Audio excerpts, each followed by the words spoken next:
driven more by the need to do something that we wanted to do with our careers, our lives, and it's more of something that in a way we wanted to do for ourselves and live our life a certain way, and not because we thought we'll build a business, and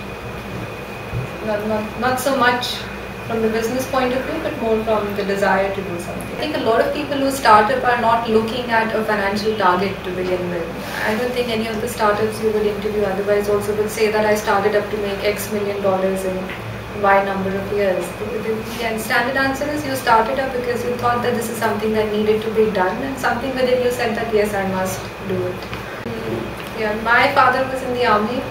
And my dad works for Coal India Limited. I only interned with a fairly large corporate, and I thought it was easier and better and more enriching to start up. If you do graduate out of a good school, good college, whatever, you have a certain security in life already. If tomorrow, God forbid, our business fails, we still have something to go back to. The average Indian, a farmer is an entrepreneur, a local shopkeeper is an entrepreneur. They don't have a security net like that. At least in our line of business, we meet so many people like this, and then we think that starting up is so much of a lesser risk for us than it is for an average Indian. So, Greenway GrameenInfra is a company that makes products for rural markets and distributes them. We do not manufacture our products, but we design them. We design products which we feel excited about, and for which we feel that there's a significant need in the rural target customer that we cater to. With that idea, we have our own flagship product called the Greenway Smart Store, which I think is the best-selling product in the market today in its product category. We are innovating still to make new products, but the bigger challenge for us is to reach out to our customers, both in terms of the message that we have about the product and in terms of the physical delivery of the product. Yeah. We shipped more than 40,000 units till date. And if this video comes out after 3 months, it should be more than 100,000. I mean, I would say that people have this misconception that there are enough products in the rural markets. If you actually go to one of the villages, how many branded products do you actually see, and which are those brands, and what are the products about? They are maybe stripped down versions of the same products that companies are marketing for the urban customer, right? The motivation for us to make a product like this was to actually design a product for the rural consumers and not have any compulsions in terms of, this is what I sell in the urban market, I should just strip away a few things and I have something cheaper, or I can get it made in China and sell it at a higher price here. So we actually innovated, right? The motivation was that this is a big need, cooking. I mean, everybody does that every day, right? And still, most Indians don't know that close to 70% of India still cooks on biomass. And this is not rural India, this is 70% of India. And that was essentially the motivation to start the organization. The motivation to make the product was more from the fun that we get in making new products. And we thought that this should be something that we should be able to do easily with our experience in engineering. Opportunity that attracted us so much. That attracted us not just in terms of the fact that it was an opportunity, but it seemed like a good thing, fun thing to do. To design the product, it took us more than a year. To get the prototypes rolling in terms of a production facility took another 6 months. We're still building the organization, so that will probably take the longest. We've been in this for more than 1.5 years now, in the stage of building the organization around the product and around the idea of selling products to rural markets. So we work via distributors, local distributors who understand distribution very well. We like to work with professionals who know their territories very well, so that's why we work with very local people, and we ensure that these traders get enough margins to connect us with the retailers. So essentially, these are the ones who buy goods from us, they sell to the retailers, and finally the retailers sell to the consumers. So it's a 2 or a 3-step process, depends on how you count it. That's generally how commercially products are distributed in India. But the difference here is that we have our own team that moves around these retailers / point of sales and does a lot of marketing activity. Because we realize that it's the product that we have is a very new kind of a product. People haven't seen anything similar to this before leave alone see it work. So we do about doing a lot of these live demonstrations. People can come, use, sample the product, be satisfied, and then purchase it. And I think focus on that, and the point of sale is a really big factor, in the success of the product being able to go to the consumer. If I were to directly deliver a product to a customer, it will actually end up being more expensive. That's one of the challenges of working in India. Physical logistics, even for the e-commerce companies, is not very profitable after tier 3. And ours is a rural product, so we have to tier 3 and tier 3 and beyond.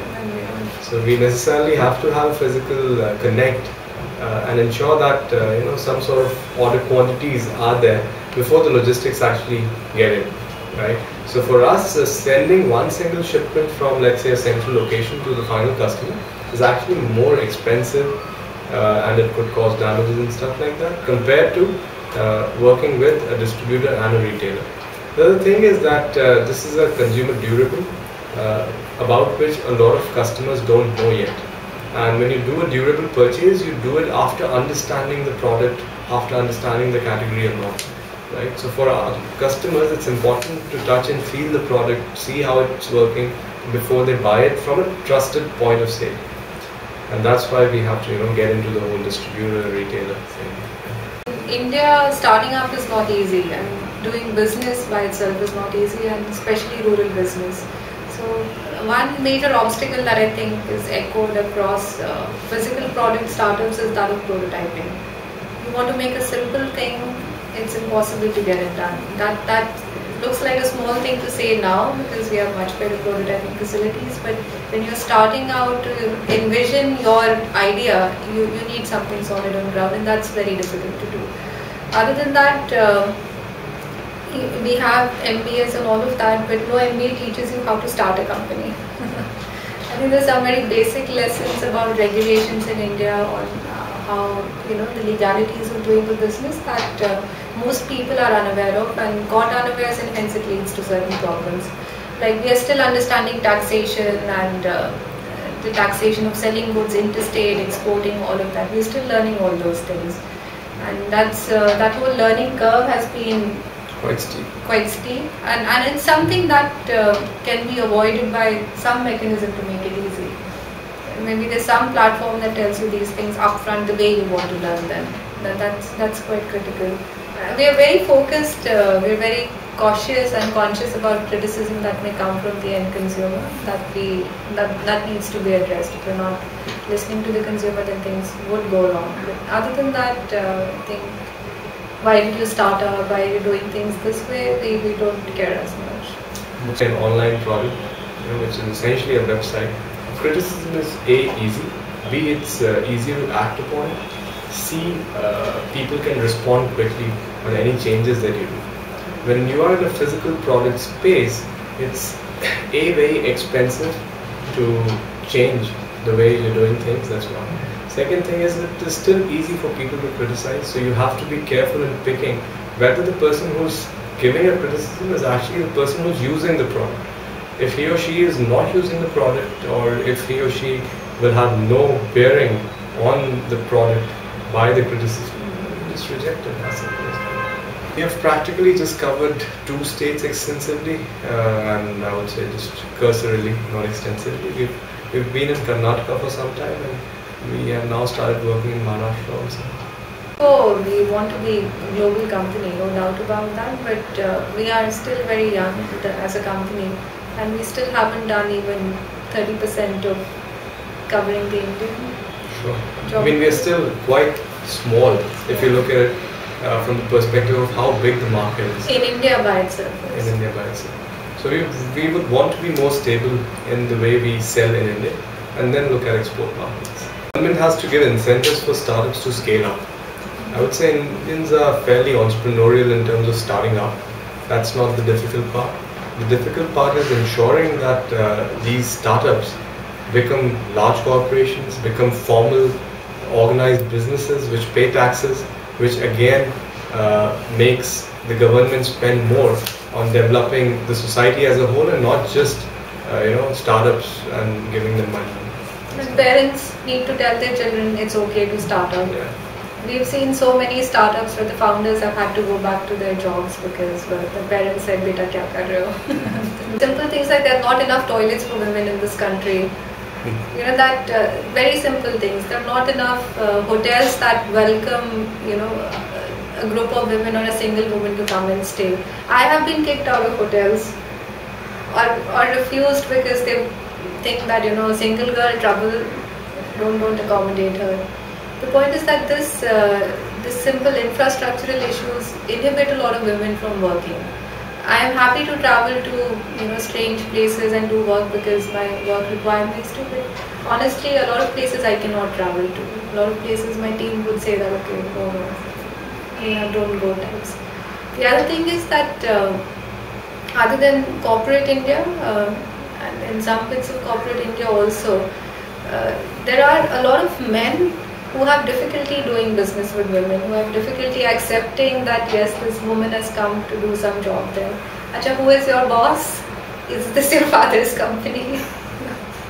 You don't want to be asked those questions. It's demeaning. A lot of times in especially rural settings, if I'm talking to a man, they won't even look at me eye to eye. They'll talk to me like this. It's irritating, and it's an attitude you can't change overnight. These are simple things, but they actually make it difficult for women to work. That's why organizations would place women in specific roles. They will not give them, you know, an extensively sales-like role. Or that woman might be excellent at sales, you don't know. But you inherently assume that, oh, it's a rural sales job, let's not give it to a girl. Highly persistent, you have to persevere, and you have to be both ambitious and patient at the same time. I think you don't have to balance, but you have to be ambitious and patient at the same time. It's very important for you to be passionate, as Neha said in the past. You have to be ambitious and patient. You know, vision is probably having both at the same time and viewing something which is probably 5 years from now. Passion is something which is just being patient. Just learn your laws very well before you start. Don't make mistakes. There's so many. Don't you know, elongate the learning curve. Just understand each and every regulation before you start business. Learning along the way would be more expensive, and you honestly have that experience. Just keep trying. I mean, you have to be more perseverant, more patient. I think success doesn't come easily to everyone. I would say success does come easily to some people. So you just have to classify yourself in the class of people to whom success doesn't come easily. Greenway Smart Stove, it's a completely metal-made product made of stainless steel and coated with a heat-resistant paint so that it will look good forever. The most important thing is that it burns the same fuel that otherwise rural households would burn, which is wood, dry biomass, cow dung, stuff like that. So you put wood here, you light it up, and the flame should come out from here.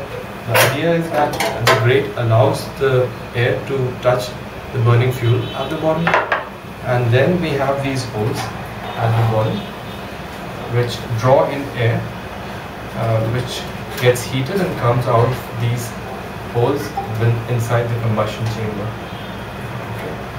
And that is what ensures that the product has much better combustion and a better thermal efficiency.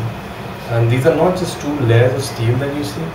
In between the combustion chamber and the outer body, there's a cone structure inside, which ensures that the air is channeled correctly and heat is not lost when the chamber is on.